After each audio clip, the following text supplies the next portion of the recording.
I'm really pleased to have two wonderful people here to talk with me today.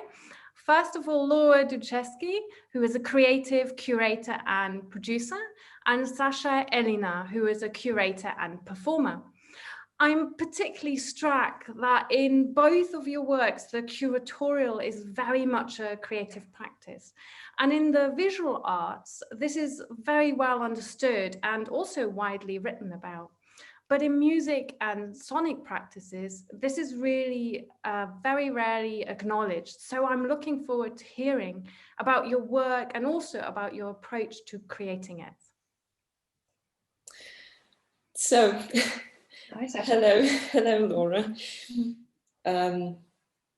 Where do we start, do you think? Introducing each other. Yeah, so I've been looking at your work. So you're a composer and a curator. Well, I'm actually not a composer, but people tend to call me that for some reason, and I guess I know why. I think this sort of composing-looking practice is exactly what I'm doing when curating, but just composing sort of, elements of an event, I guess, and people tend to think that this is a part of wider, I don't know, it's a musical composition practice. So, and yeah, it's an interesting matter for me. And just in response, I would ask that, creative curation, what is it for you? Is it similar? Is it something wider than just curation? It's a tough one, isn't it? Because I'm aware on my website it says creative curator, producer. Creative obviously been quite an open word. Producer, I would never have chosen to call myself a producer, but it's such a word that's used, certainly in Britain, around people working in contemporary music. If you're doing more, because I guess, if I think in previous jobs you'd have bookers or you'd have just a programmer, but I think the producer is about something much broader than this. It's not about certainly not just about booking. I think it's more of a broader consideration. But I don't really consider myself a producer so much. I just use that because people use it. They understand it. But creative and curator, it's a funny one. I've always really struggled with industry, I'm going to call it, right? So I work predominantly with contemporary music, and I categorize that as like the artistic arm of contemporary music. So not commercial music, and it's about practices that are always asking questions and perhaps always meandering and changing. And my experience of those artists is that they're always like composite artists. The very nature of the work that comes, the process behind it. It could be that they're filmmakers or poets or sculptors, or you don't really have like one without the other. And then I'm kind of asking myself why I have 3 job titles, right? And then so in relation to myself, I worked in a head of programming role for a visual arts organisation for 4 years, and a head of live programming that was. And that's when people started to call me an artist, and colleagues would say, well, you're an artist, aren't you? But of course I'd come through like the music world to some degree, like that terminology wasn't really being used, and I'd be like, why is that then? so they would watch me doing lots of research and sketching ideas, and I love responding to things. I love sitting down with an artist, say like a visual artist, for example, and talking to them about their work, and then just getting really excited and throwing ideas around, and then before you know it, you're building something, and then before you know it, you're building a season, and then it has all these kind of layers in, and you never quite know where it's going, and you let it be that, and then obviously you rein it in, and it just has all these different strands, you know. So it could be conversations where you're sitting down with a poet that feels relevant to this music program or something, and you're trying to understand. So I don't know whether consciously or unconsciously, like drawing them out, and there's something about like the real free talking process that I really like, where it's just like, and then you just see, like, unintentionally, like it just keeps going, is what I find. It just keeps going here and then here and here, and you know, before you know it, you're talking to a priest, and then you're like, oh, hang on, what happened in this like film thing, and da, da, da, da. So I suppose that is the creative curating in some way. I don't know, I've never had to define it before, but and I think also being in a visual arts organisation, like I've heard something on my social media, there's a bunch of people I knew into music, but you know, more the sort of attending lots of like gigs and stuff, but like really interesting music people, and they were having a conversation about, don't you just hate it when people who work in music rooms have a curator? You know, what a pile of crap, Interesting. blah, blah, blah. And I'm like, do you not think that sometimes people are curating? You know, it's not, what do you think happens? And it's an interesting one. Yeah, it's, I guess, because the words like programmers, you know, these positions are more, have been more common in the music sphere. So obviously for people, yeah, this curator seems like just a trendy word taken from the arts, basically. And but I think for me, this the curatorial practice, it comes with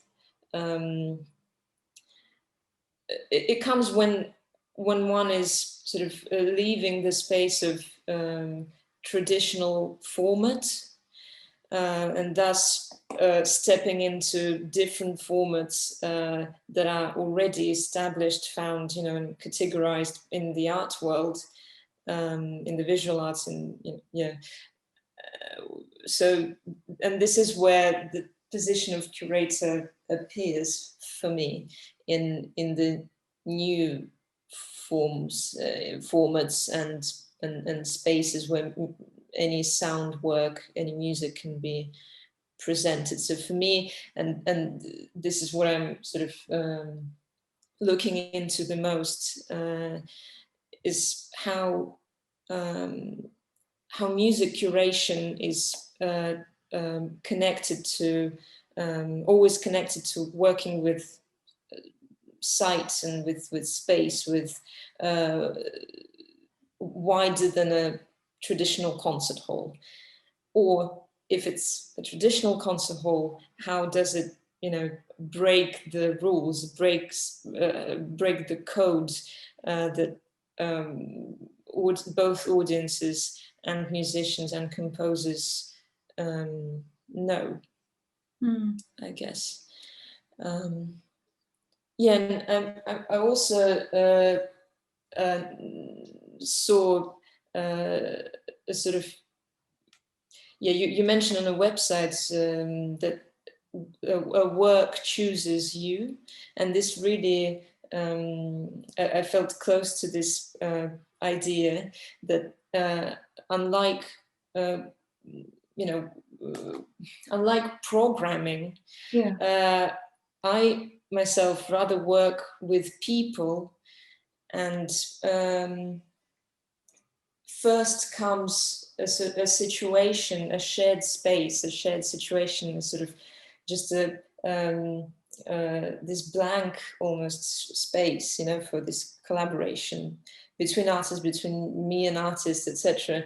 And then comes the work, and this also, yeah, I guess it defines my approach as well. I first think of this space, and secondly, I think of a content in a way. And I wonder what does it mean for you? What did you mean by saying that the work chooses you. Yeah. Well, I don't think in my life I've ever sat down and got a pen and paper and gone, right, need to come up with something. You know, I don't understand that process so much. I mean, as valid as it is for some people, but it doesn't really happen for me. So I live in a world of sound so much. So like, it's really difficult for me to not hear things that constantly inspire something. So, you know, often, you know, just in life, I can hear something and go, oh my God, you know, I've gone off on a tangent. And it could be like a bird in the tree or something which, you know, reminds me of something. And I think also sometimes what I do is that I devise work as well. I sketch work, and it takes like usually a very long time to get it to the point of being made. But I really like hate myself for like making work sometimes, because it's so consuming and painful, and I'm like, why am I doing this? You know, blatantly not for the money.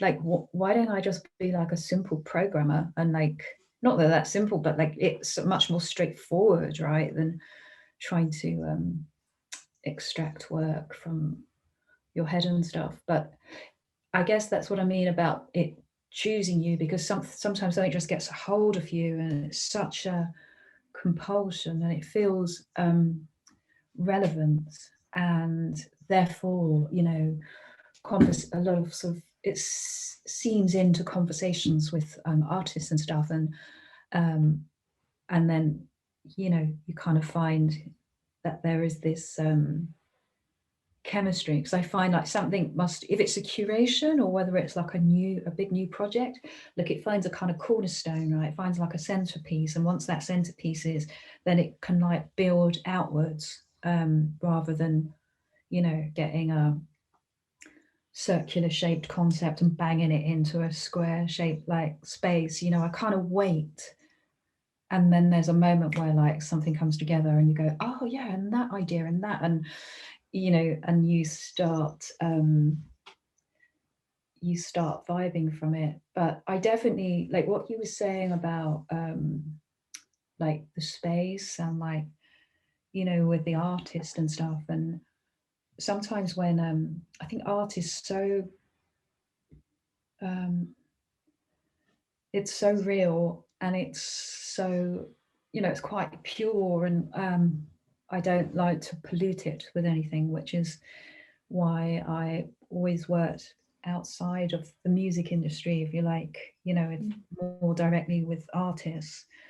And I remember like when I worked for a visual arts organization, I had this really like tough as hell director.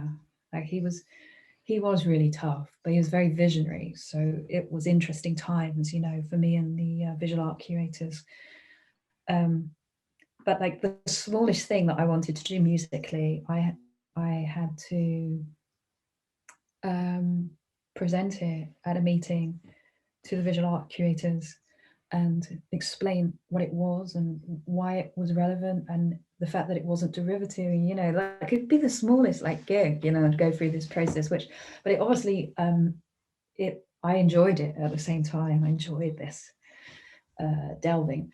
And so if I'd brought like a concept to the table, and I'd said, oh, and this ensemble here, you know, and blah blah blah blah blah, and I've been talking to them, and he used to say, all right then, bring them down for dinner, see if we like each other, right? And he'd literally say that, and I hear myself say that. So like artists that I don't haven't worked with before, but like maybe we're talking and we appreciate something in the work, like I literally hear myself saying, well, you know, why don't we go for a drink, just see if we like each other?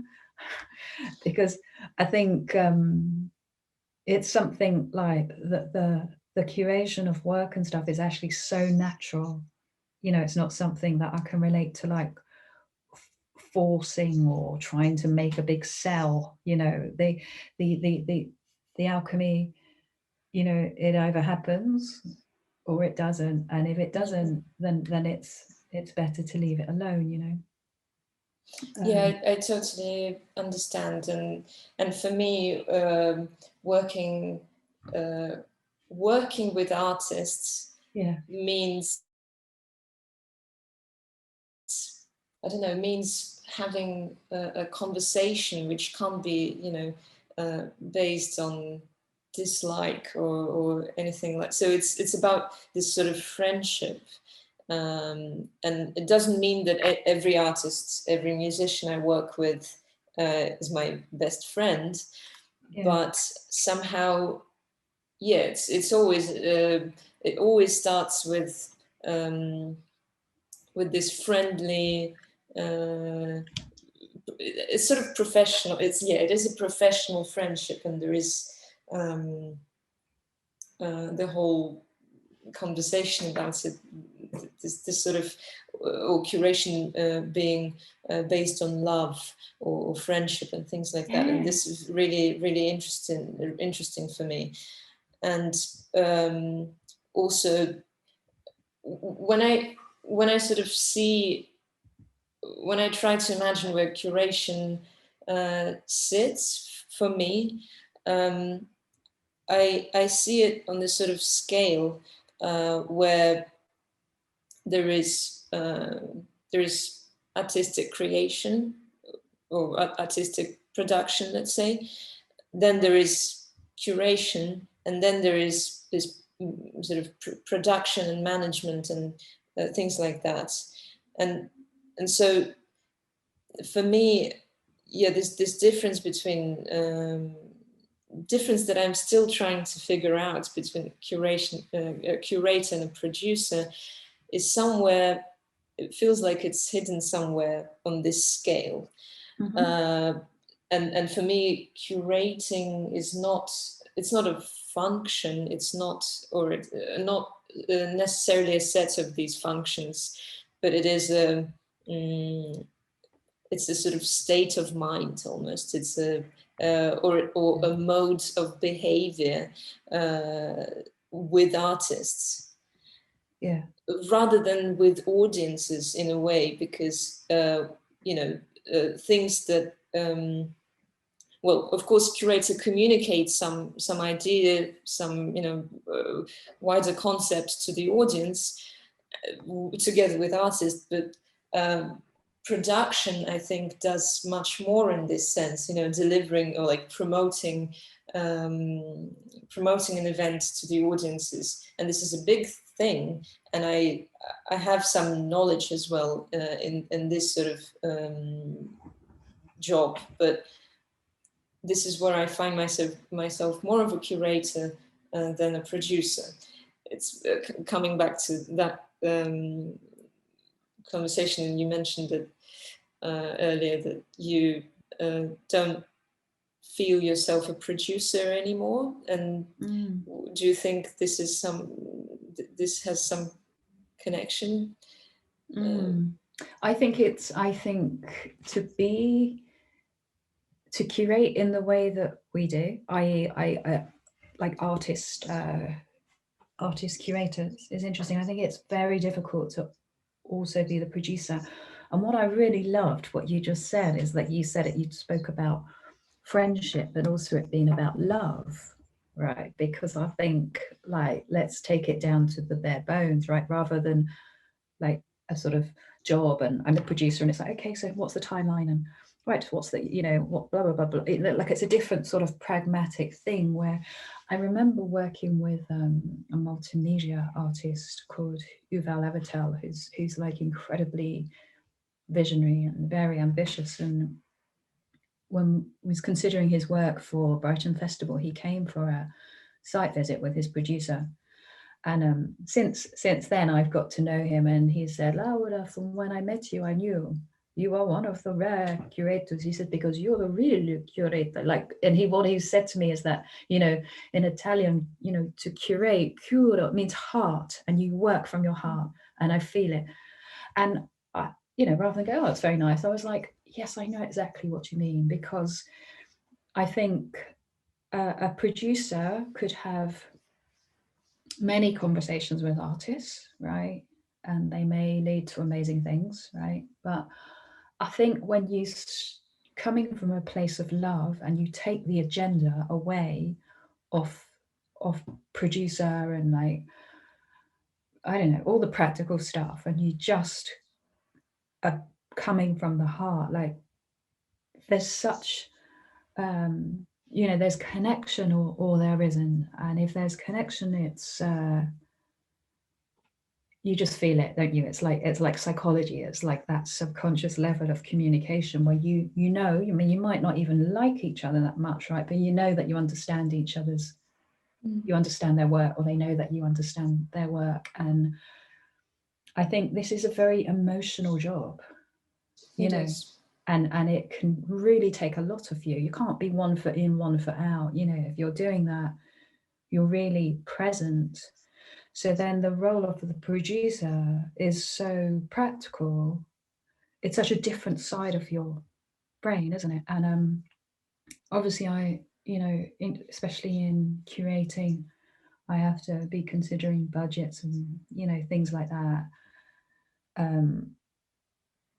But I need a really good production manager there. Or if I'm making the work, if it's something that I've sketched, I understand that I cannot be the producer. I need a producer there with it, because it's too, you know, you're stepping in and out of different states. And I suppose with time, right? So I've been working in the arts for about 20 years, is that as I've like grown in myself, not so much, well, professionally maybe, but more like in myself, I realized that like what I'm good at or what I'm better at, and that in order to do it well, I need to step away from the producing or have my own producer, because it's that also is a very consuming role.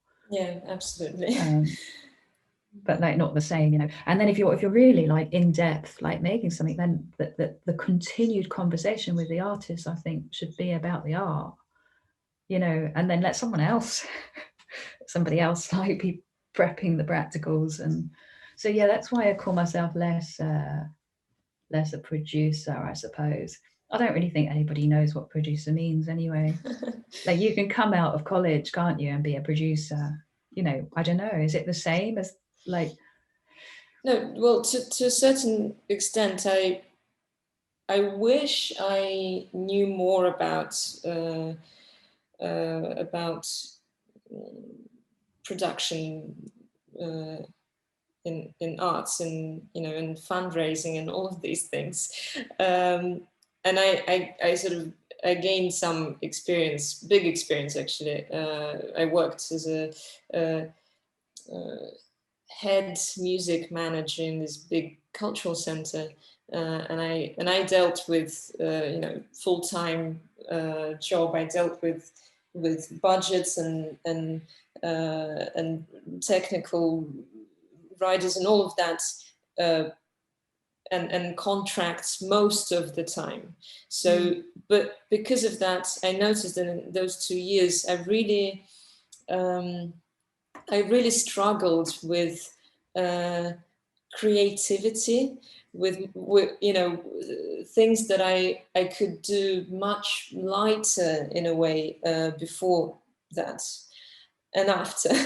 But yeah, in the middle of, it's a very energy consuming thing to do, to just deal. But some people, of course, and I have a lot of respect to those incredible managers and producers who just love this activity, and I love it too. But I guess I just couldn't deal with it full time, and so yeah. But when at the same time, when I started curating, when I started organizing events about 7 years ago, I really enjoyed, for example, setting the chairs in the concert hall, and spending, and all by myself, spending an hour just like putting chairs in the right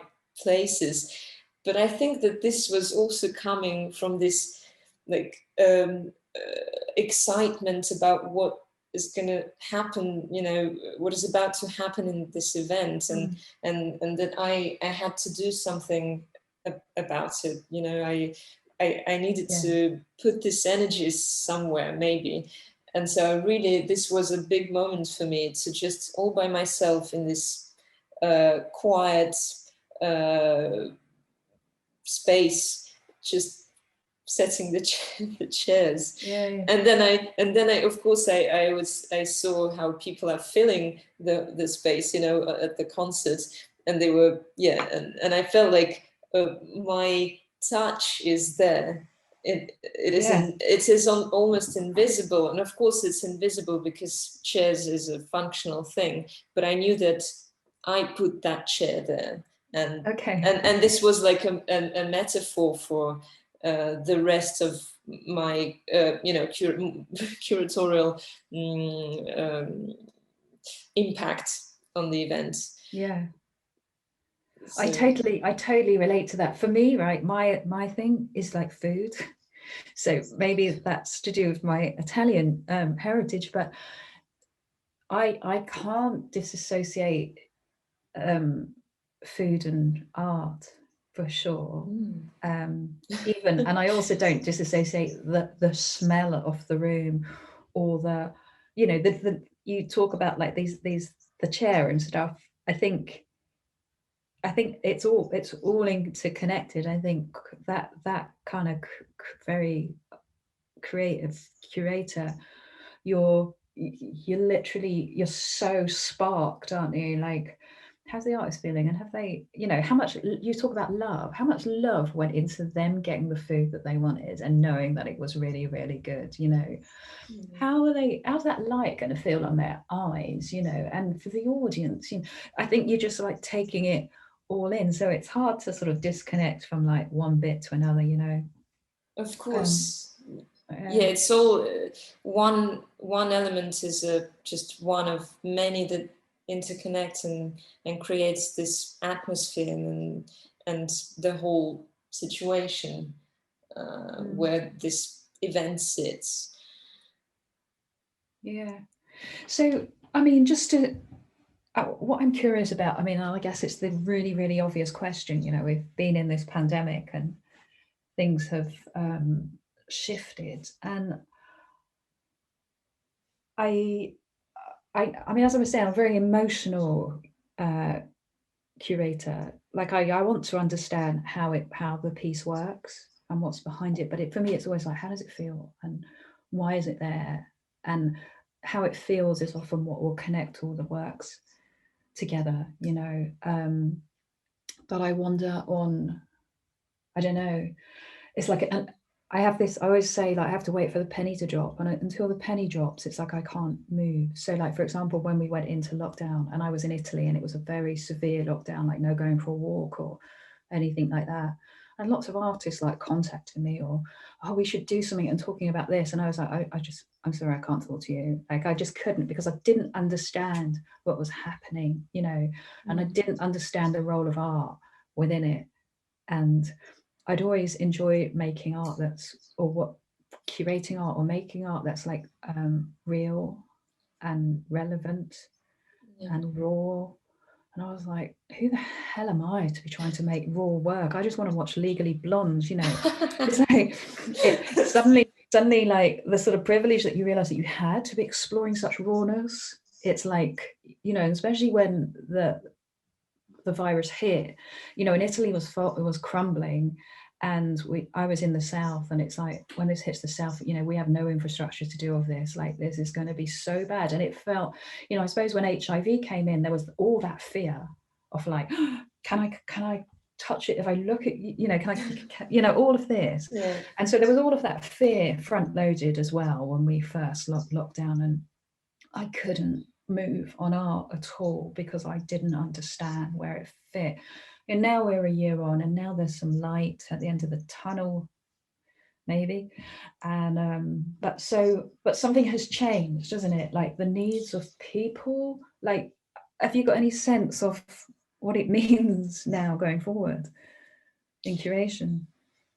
Well, of course, there is a whole conversation about turning to the virtual. But and it's funny because my research and my practice are all so tied to being in physical space. So this is interesting. Yeah, and I'm not also very much a person who enjoys, I don't know, anything that is made in a computer game, or things like that, or like live streaming. I absolutely don't enjoy, to be honest. Of musical events. I'd rather listen to an album recorded in a studio than listening to like a distorted online streaming thing. But yeah, so, and when the pandemic hit, I was stuck in Moscow for 5 months, also in lockdown. And yeah, we also, in the first few months, you couldn't go out really, only, well, not so severe, but it was tough. And I was watching as my colleagues were, coming up with some streamings from like a musician's room, very intimate performances from a room, and it was so sort of cool at that moment. Before it became a new normality, I guess. But yeah, I said to myself that I don't want to, I don't need to adapt to this now. And I sort of turned to the mode of dreaming about the past events, analyzing what I've done so far, because I've never had a chance to sit and go through everything I've done in 7 years and see how, and maybe analyze my methods, my approach, see what's my focus, because I was doing things more or less intuitively. See what my theme is and what I really like and what makes big difference to me and less difference, things like that. And at the very same moment, I also was writing and finishing my proposal to apply to do masters in Huddersfield in music curation as a master's by research. And so I was really, I focused on the past and dreaming about the future rather than coming up with something, immediate, like how can we continue making? How can I, as a curator, continue making, and my colleagues, my friends, artists, how can we sort of help each other? And I guess I decided to go into discussion rather than making. Mm-hmm. And this was my situation. And the only thing I did practically as a performer, because I have one sort of almost only ensemble where I perform. Is that the same? The same? Yeah, the same ensemble, and it's a duo with my friend composer Kirill Shirokov. And the only project we did was about food. And it was a virtual sort of silly little thing, because we just couldn't, neither of us could make really serious projects, so to say, so we decided to just go with the flow and dedicate a series of melodies that we at a distance we wrote for each other to perform, to record, and we also made a series of recipes of salads. It was just this silly, like salads and melodies was our project, and that's top, level of creativity at that moment, really, and it was enough. It was it was satisfying, I guess, and artistically. And it really marks that moment for me. Yeah, this little silly, lovely sort of little project, you know. But yeah, otherwise, I was just dreaming and dreaming, and looking into the past and into sort of not thinking too much about the future, but considering that this will be another, it's a new beginning in a way. And it happened to be so, because now I'm, you know, now I'm traveling more between Russia and the UK, and I'm sort of transitioning, and I'm still, you know, I'm researching the field of my practice, you know, and so yeah, it is a new beginning for me. Yeah. You mentioned the same ensemble, and I was looking through the various projects and stuff on your work, and I think that's when I listen to that, I've kind of got a sense of you more, and particularly as a curator, because it's really, I immediately got it. Like it's obviously more accessible, but it's really the way that you tell stories within it, and the way that you and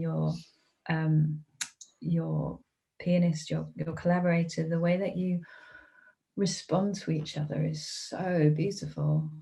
Like it's really emotive. Like I find it quite emotional listening to all those recordings, and I was like, okay, this is the love. This is the person behind the curation, you know, and it reminds me of, you know, the sort of different parts maybe brought to the table when it's like an artist as a curator.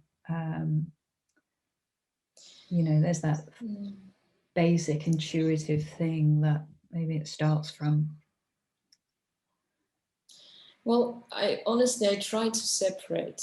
I always want to develop this practice of curation as a separately from my performance practice. Also, maybe because I'm coming from being like a real performer, a flautist, initially as a, you know, graduate from conservatoire in Moscow, and yeah, so I was thinking I will be playing in a ensemble, new music ensemble or something like that, and I sort of got to that point, and I could continue in that field, but then yeah, I realized that there is no space for me for this, for something raw, something intimate, something imperfect, because it must be, you know, performing can't be performing new music. Most of it can't be imperfect, and I just couldn't. I couldn't connect myself to this idea. Yeah, and so yeah, what's left of that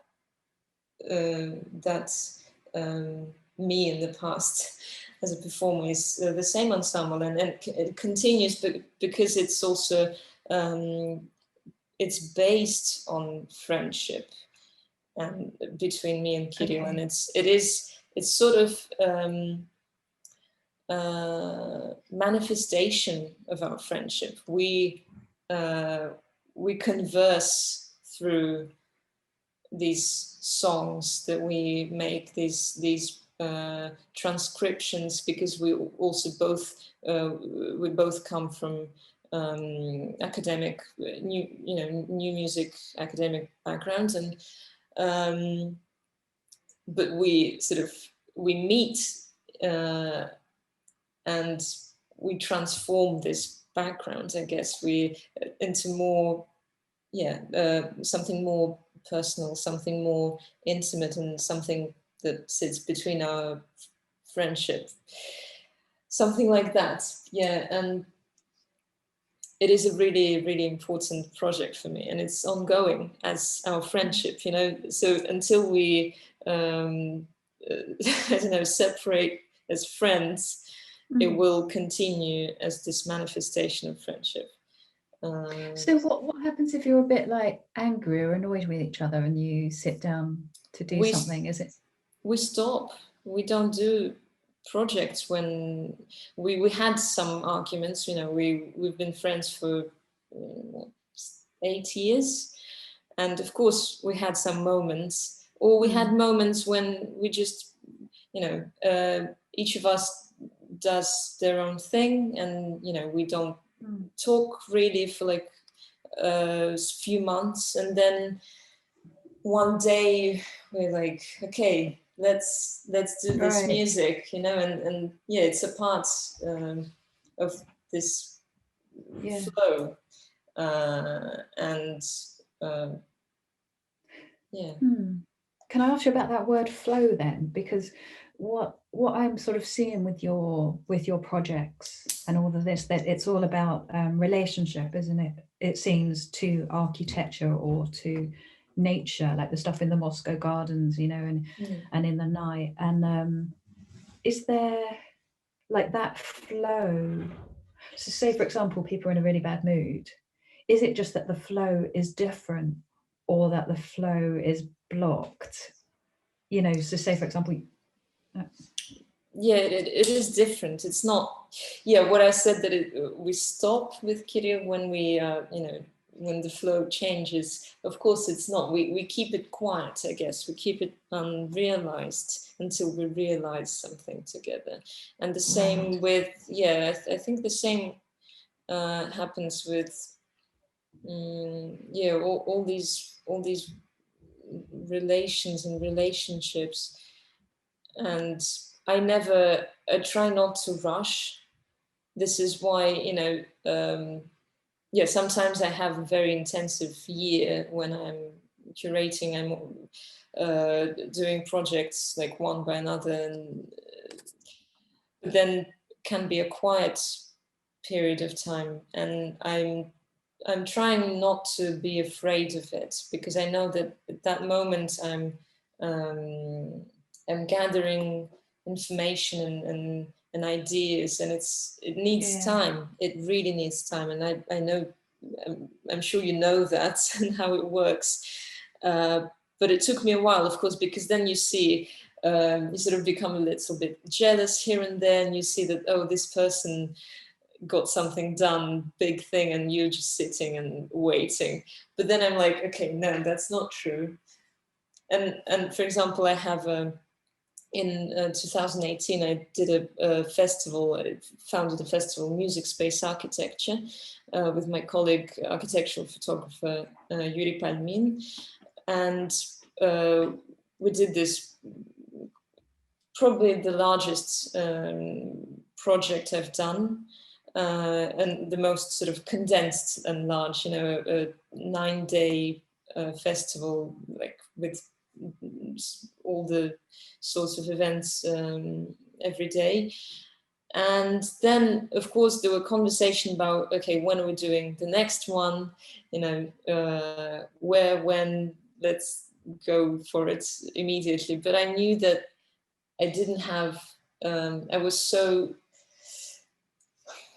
it felt like I reached a point where I can't get through some limit, my personal limit, I guess, and the limit that was set in the subject, the relations between music and architecture, that I needed some more understanding of it, and more experience, and more just simple thinking about it. Not even researching necessarily, you know, and reading a lot, for example, but just understanding on the practical base how I feel these relations. And now I'm finally, sort of in the middle of pandemic, I realized that now I'm ready to try again. And now we are doing the second edition of this festival in spring 2022 in Moscow. So hopefully this goes well.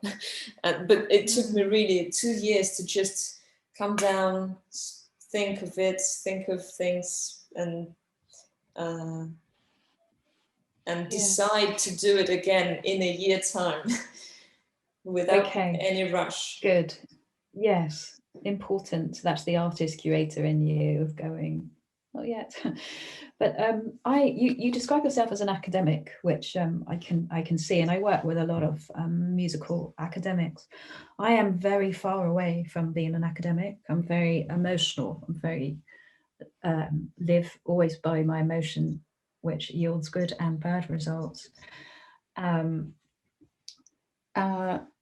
And personally, I realize that when I do stuff, like I'm at a point where I just let the broad picture be what informs it. And in my case, like, I suppose I only realized this, I don't know, many years ago, but like my appreciation of visual art, relationship to nature. I was raised in a religious cult-like situation. So the impact of that, I studied Oriental medicine, and what I learned about Chinese, the process, and about it being like a composite art. Like, you also understand like calligraphy and the way that you master a musician and the stars, you know, all this picture. And it's only like as I've got older that I understand that all these things are like relevant and they feed in. And for me, maybe how I look at connection and what I'll call God, whether you believe in it or not, but you know, within sound or art, that's sort of trying to connect to something beyond, right, the human stuff. So I'm not at all academic. I'm very emotional. So often, like when I speak with people, I'm like, so why then? Why are you doing it? Why are you making that? Why are you? Because I need to understand why, or I can't. I'm just like, you know. And so I ask you why, because I love in a genuinely interested way. So when a lot of your events, well, they very much seem about connection and like, especially, is it Diana? What's that piece? Diana plays perception. It's an ensemble. Yeah. So it's like perceiving something, what, in the room or the audience, or if there are people in the audience, what is it that you hope that they get from it, or like what's behind it in exploring relationship between one thing and another? Yeah, it's a good question. I wouldn't call myself an academic, to be honest. I'm doing things intuitively, and I always did. I'm just saying that still I have this background. I have a surrounding, you know, a certain. My practice lies somewhere where people ask questions and try to answer questions, and they want to situate, you know, themselves and things in some areas of academic knowledge. So that's the thing. But I'm really struggling with that, and only recently I started looking into it as well, and it gave me a lot of perspective, really.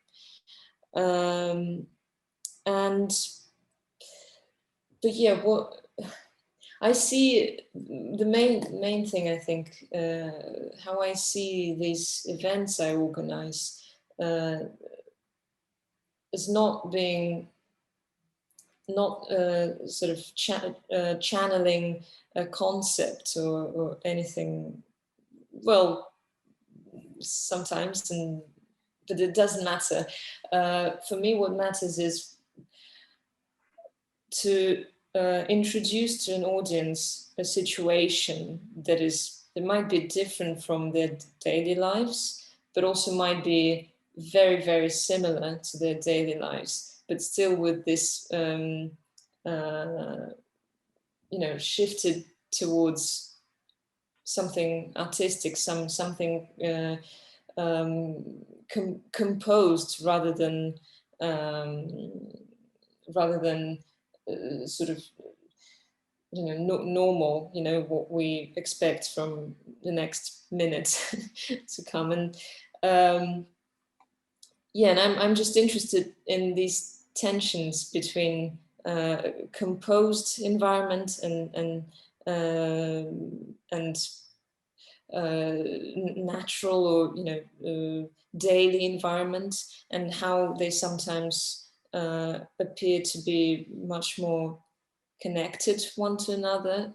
And this is where I think, in between these environments and these different situations, I'm interested to set the work I curate,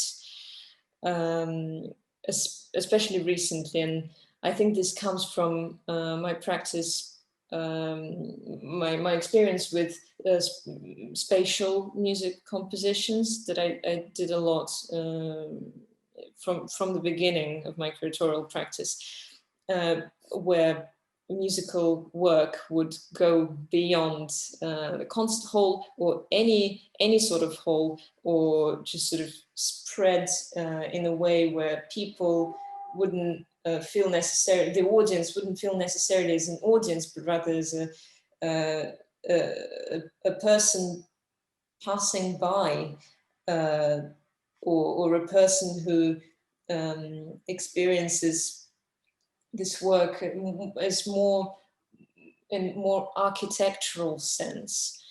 And yeah, so I'm interested in this architectural experience of music work, rather than concepts of thematic that lies behind it, or any message.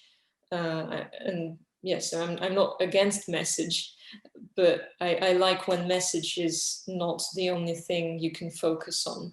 And not, yeah, and what interests me is when you can be distracted, but this distraction only adds more attention to the next moment in time, where you meet with the artwork, with musical work.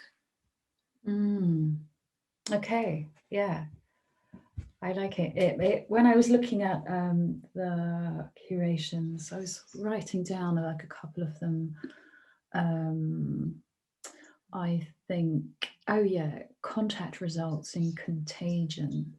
Yeah. I really love this, particularly when it was very minimal, like with just the white light and the black box. And I particularly like, because visually it was so spectacular, was the kind of dried leaves on the turntable and the sounds that this made, because it was so, it made a wonderful sound, plus it was so hypnotic, and nature was present. And it reminded me some years ago when I was at Brighton Festival, and we had the gallery that in the front of Brighton University to use. And because the guest director was a choreographer called Hoffa Schechter, that he is a percussionist. So in talking to him and exploring that, and I'd introduced him to the work of Zamoon. I don't know if you know Zamoon's work. Yeah. And he was like, oh, I want to give up dance and just do this. And it's like, okay.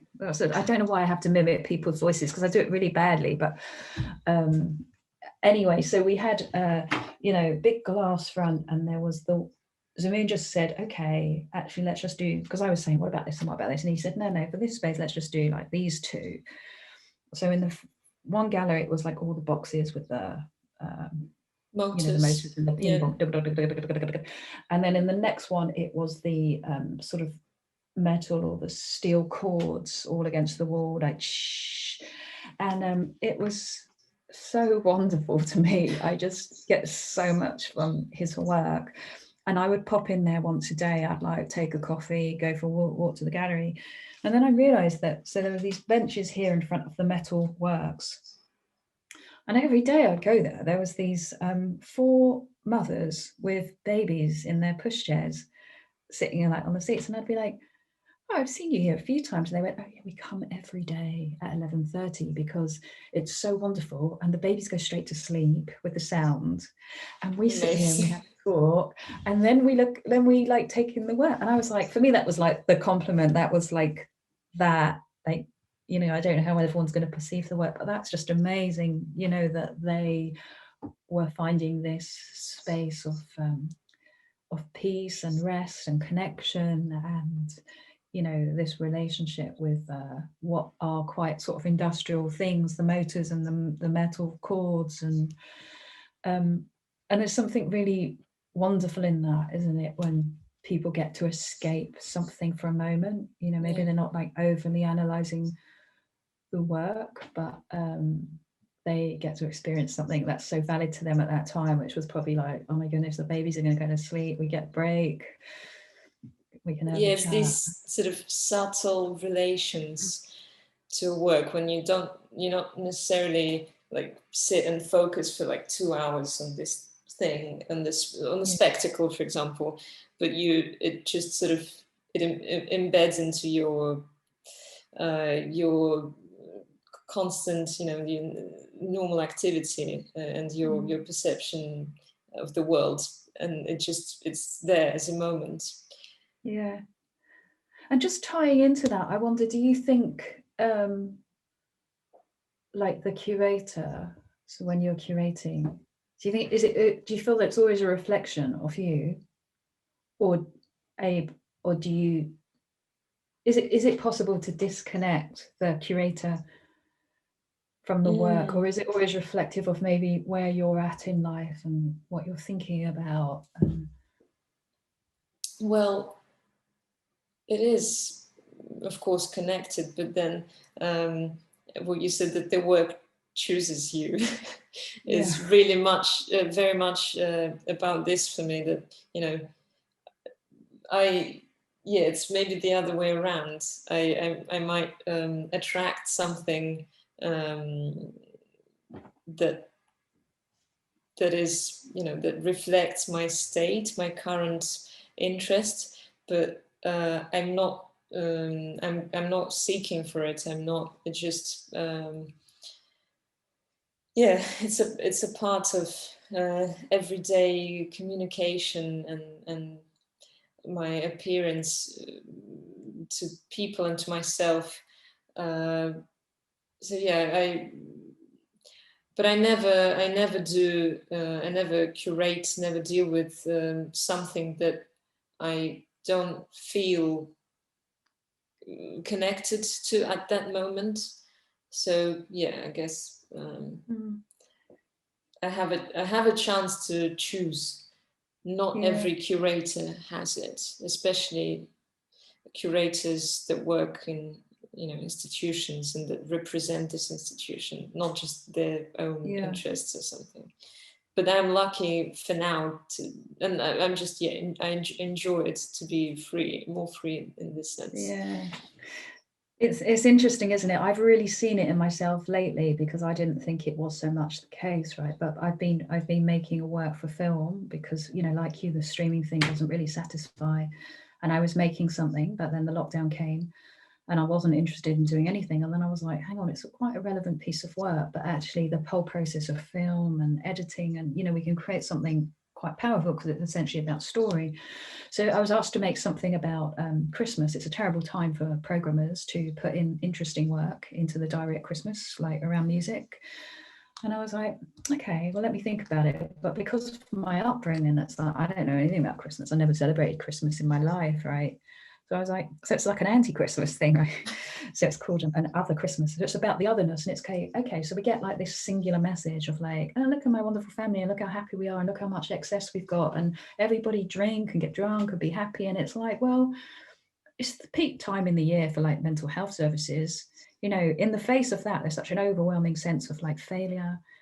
It really highlights if you're isolated, which is highlighted even more with the pandemic, and loneliness. But like ultimately I wanted to create something where it's like acknowledging difference, but going, yeah, you're okay, like we are, you know, this is real, you know, we're reveal. And I didn't realize how much I lived inside that in making a work and what it meant for me, like emotionally.